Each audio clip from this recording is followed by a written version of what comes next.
security and stability partners. The leaders are also expected to discuss various global issues that impact the region and beyond.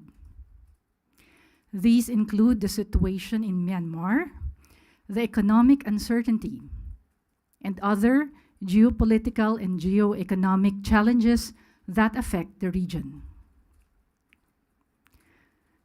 Next, to date, there are 80 outcome documents that are expected to be issued, adopted, or noted during the summits.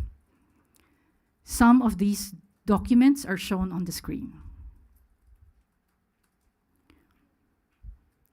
The President will likely have a number of bilateral meetings with his counterparts at the sidelines of the summits. Finally, during the last day of the summit, on October 28, there will be a closing and handover ceremony of the ASEAN chairship from Malaysia to the Philippines. Building upon the success of previous ASEAN chairs, the Philippines will take this opportunity to introduce how we will steer the future of the region and beyond by galvanizing community building efforts during our chairship. Thank you. Questions from the MPC? And the FOCAP. First, Maricel Nalili, TV5. Good morning. ASEC bilateral meetings with what particular countries? These are still being confirmed. It will be announced in due course, several of them. So how many, do we have a rough estimate? And no, some are still for confirmation, so several. Okay, Yes. thank you. Marie Sumali, GMA News. Hello po, ma'am. You mentioned a while ago about the geopolitical issues that will also be advanced by the Philippines in this ASEAN summit. Given the ongoing tensions in the West Philippine Sea getting more intense, does the Philippines plan to raise specific incidents or concerns during the summit? And what concrete outcomes does the Philippines hope to advance at this summit, especially with regards to the progress of the Code of Conduct? Okay, I cannot preempt what the President will say at the summit, but broadly speaking, peace and security, maritime cooperation are among the topics that will be discussed. As regards the Code of Conduct, well, as the incoming chair, the Philippines will work with ASEAN member states and China for the conclusion of an effective, substantive, and legally binding Code of Conduct in the South China Sea. And a follow-up, ma'am, you also mentioned that, of course, the chairmanship will be turned over to the Philippines in this specific summit. As the Philippines prepares to chair the ASEAN in 2026, what transitional agenda items will Manila highlight at this summit? Can you mention? No, I can only mention the broad areas that will be discussed during the summit, which is, as I mentioned, peace and security, maritime cooperation, economic integration, people-to-people connectivity, climate change, among others. Thank you, ma'am. Next question from Chloe Hufana, Business World. Good morning, ma'am. With the 80 expected outcome documents, what are the key Philippine diplomatic priorities and economic priorities po? Well, yung sa economic, we mentioned yung signing ng 2 agreements. I think that is very important. Yung sa ATIGA at saka yung sa ASEAN-China Free Trade Agreement 3.0 update. So that is very important. Yun naman kasi mga outcome documents, these are really, sa dami ng mga meetings that were shown kanina, all of that they will discuss and they will issue outcome documents based on what are the issues between those who are meeting. So, ang importante sa atin, ito actually, yung Declaration of Admission of Timor-Leste, itong yung sinabi kong 2 economic agreements, and of course, our chairship of ASEAN, the handover. Thank you, ma'am. Katrina Domingo, ABS-CBN. Hi, ma'am. The ASEAN-China Free Trade Agreement is expected to further ease trade relations between China and some ASEAN members. How concerned is the DFA that this new FTA would make several ASEAN members more dependent on China, considering that this has been one of the culprits in terms of the delays in the crafting and finalizing of the DOC and the COC? Yung sa ibang area yon. So when we talk about our relations with China, no, West Philippine Sea is not the sum total of our relations with China. So we do cooperate with China on other areas, including on the economic pillar of ASEAN. So actually itong ASEAN-China Free Trade Area, this is considered as one of the most important economic partnerships of ASEAN. By upgrading it, dito sa 3.0 upgrade, it will become more comprehensive and aligned to global realities. So, mapapalalim ang kooperasyon sa green and digital economies. And this will also empower micro, small, and medium enterprises. Just a follow-up question. We do know that the South China Sea issue is separate from the economic issue, but then again, it's soft power. It's giving leeway for China and other ASEAN countries to cooperate further to have better relations. How concerned is the Philippines that this would somehow strengthen China's hold or China's grip into other Southeast Asian economies?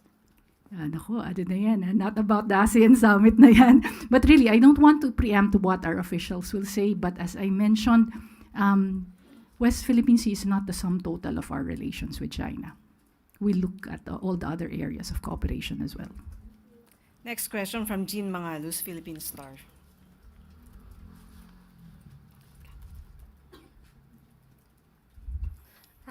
US President Trump is expected to attend the ASEAN summit. So what can we expect from this? Will he meet with President Marcos? And is President Trump's presence at the ASEAN a pro or a con? There are reports that he will attend, but we are still waiting for the Chair Malaysia to make an announcement.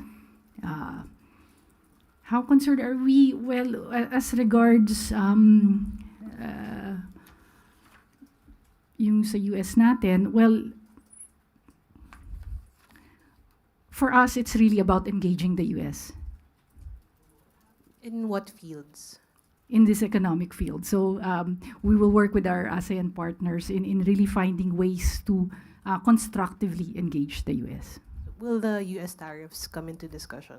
I cannot predict what will be discussed, but generally our position is that we want to constructively engage the US, and we also want to discuss with other ASEAN member states on how to improve intra-ASEAN trade and make use of our existing FTAs. Next, Lirina Monte, NHK. Good morning, ma'am. You have mentioned that the president will be having bilateral meetings with various counterparts. May we know if China and Japan would be among those being considered for the bilateral talks? At the moment, these are still for confirmation. So the information will be shared in due course. But there were moves, like us requesting China or Japan or vice versa. Let's just wait kasi for confirmation pa. Okay. Ma'am, you have mentioned that the Philippines is working for the conclusion of effective substantive COC in the South China Sea. Right now, where are we? Since next year, the Philippines will be hosting the ASEAN. So are we expecting that it could be signed by that time? The Philippines believes, well, we are optimistic. But how many percent if you're going to rate? I cannot say that. And I'm not the negotiator, but we are optimistic. Next, Chloe Hufana. Ma'am, follow-up question lang po. Meron po bang RCEP meeting this upcoming ASEAN, and will President Marcos attend this? Yes, there will be an RCEP meeting, and yes, he will attend it. May specific po ba siyang agenda?